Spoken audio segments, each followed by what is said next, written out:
My name is Lena Knue, and I'm from Hawaii, from the United States. I'm an Asian Studies major who will be graduating this semester. I'm interning at the Japan Times this semester in their Life and Culture division. The Japan Times is an English language newspaper whose main audience is foreigners living in Japan, and they have reached their 120-year anniversary this year in 2017. The two projects that I've been working on is editing articles for the music and events section of the everyday paper and other articles for the on Sunday paper. But when I first started that project, my supervisor told me to just look for important historical events or important social events.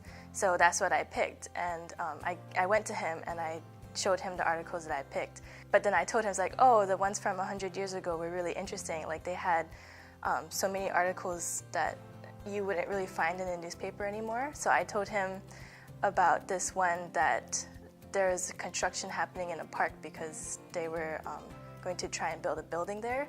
But then they found like 300 snakes there. And the next day, or like a few days later in the newspaper, they had another article that said that they were going to kill the snakes, but then the local people told them that the snakes were messengers of the gods in that area and they couldn't kill them. So they had to take them to like hills in a different area and let them go. He ended up really liking that idea, so he published that one into the section of the On Sunday paper.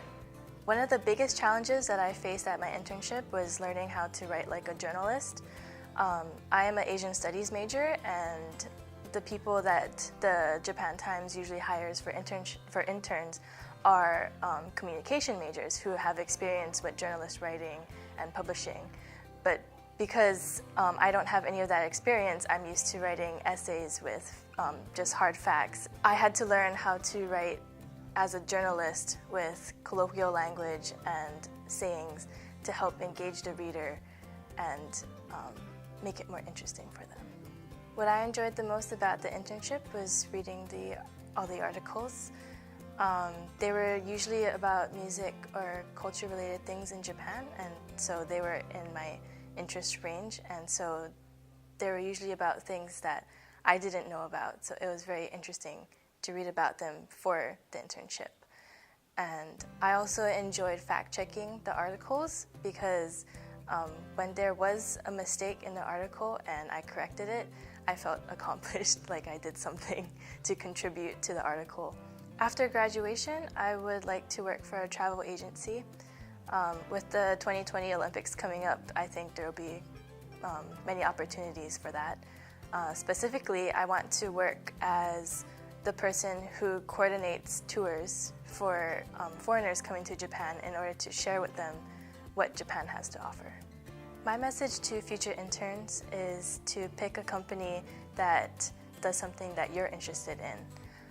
Before I started this internship, I was interested in travel journalism, but because I've never written in the journalist style before, I decided to write for a newspaper, and that's why I picked the Japan Times. And because I was able to learn how to write in the journalist style, it gave me more of an idea of what I wanted to do after I graduated.